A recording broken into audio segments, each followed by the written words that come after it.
السلام علیکم ناظرین، آج صراط مستقیم سلسلے کے ایک نئے پروگرام کے ساتھ آپ سے حاضر خدمت ہیں۔ میرا نام رفعت باجوہ ہے۔ آج 1441 ہجری جمادی الاول کی 18 تاریخ ہو گئی ہے مغرب کے بعد۔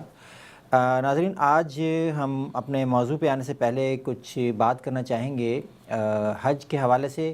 حافظ محمد اقبال صاحب ہمارے ساتھ موجود ہیں اور ہر سال جو ہے وہ پچھلے 25-30 سال سے وہ حج پہ لے کے جاتے ہیں لوگوں کو اپنے ساتھ۔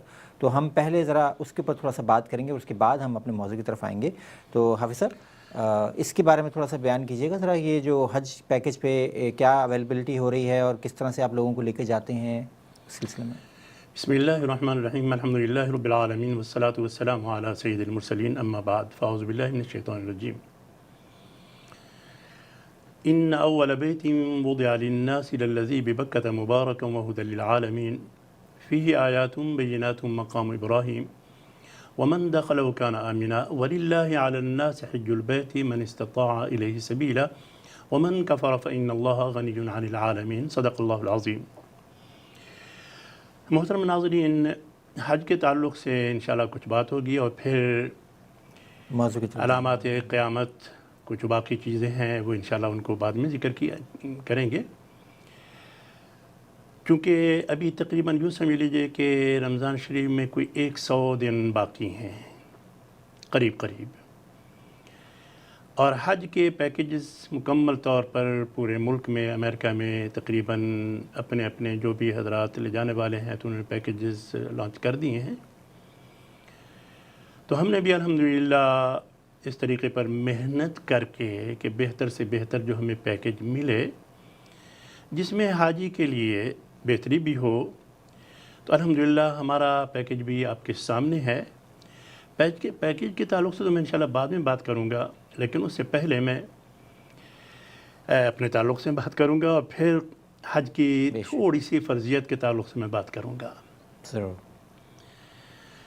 الحمدللہ پہلا حج تو میرا 81 میں ہوا اللہ کے فضل سے، پھر 90 اور 20 تک، یعنی یوں سمجھ لیجئے کہ 2000 کبھی کبھی یوں حج پہ لے جایا کرتا تھا، لیکن 21 سے لے کر اب سمجھ لیجئے کہ 18 اور ابھی 19 ہے، 20 ہے، ہر سال الحمدللہ میں مسلسل حج کا گروپ لے جاتا ہوں۔ تو آپ ایک اندازے سے کہہ سکتے ہیں کہ میری حاضری الحمدللہ کوئی 30 مرتبہ ہو چکی ہے۔ اس میں فائدہ یہ ہے کہ مجھے الحمدللہ ایک تجربہ بھی ہو گیا ہے الحمدللہ کہ حاجیوں کو حج کس طرح سے کرانا ہے، اور جس کے ساتھ میں حج پہ جا رہا ہوں ہمارے ساتھ تقریباً کوئی کم از کم 15 علماء ہوتے ہیں، ماشاءاللہ۔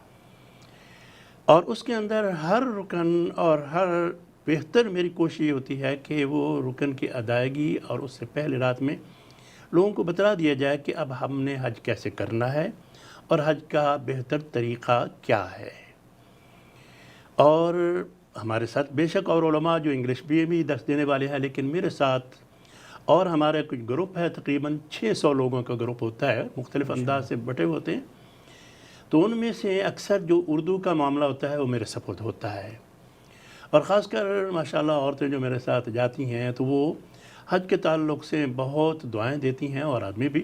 تو میری کوشش یہ ہوتی ہے کہ حج بہتر طریقے پر جو کرتے ہیں حج میں اس میں سیکھ کر، کیونکہ حضور اقدس صلی اللہ علیہ وسلم نے فرمایا کہ حج سیکھ کر ادا کرو، اور حضور اقدس، خیر اس میں لمبی بات ہے بہر، تو ہماری کوشش یہ ہوتی ہے کہ حج بہتر طریقے پر ہو، اور اس کے ساتھ ساتھ کہ حج میں پیکیجز مختلف ہوتے ہیں، لوگوں کو یہاں بیٹھے معلوم نہیں ہوتا، صحیح، لیکن وہاں جا کر پیکیجز جب حج پہ پہنچتا ہے تو پھر بہت سارے لوگ اس قدر روتے ہیں، حقیقت روتے ہوئے بھی دیکھا میں نے، اور اس قدر عجیب یعنی تنگی ہوتی ہے جب ان کو حج میں، اور جب حج کے اندر مناسک ادا نہیں کرتے پورے انداز سے تو کر نہیں پاتے، غیبت، آپس میں چغل خوری اور آپس میں اس طریقے پر باتیں زیادہ ہوتی ہیں، تو وہ حج جو ہے وہ اس انداز سے اطمینان کے ساتھ، تو حج اس انداز سے ہو کہ جس کے اندر پیکیجز میں زیادہ جتنی سہولت میسر وہ ہونے چاہیے۔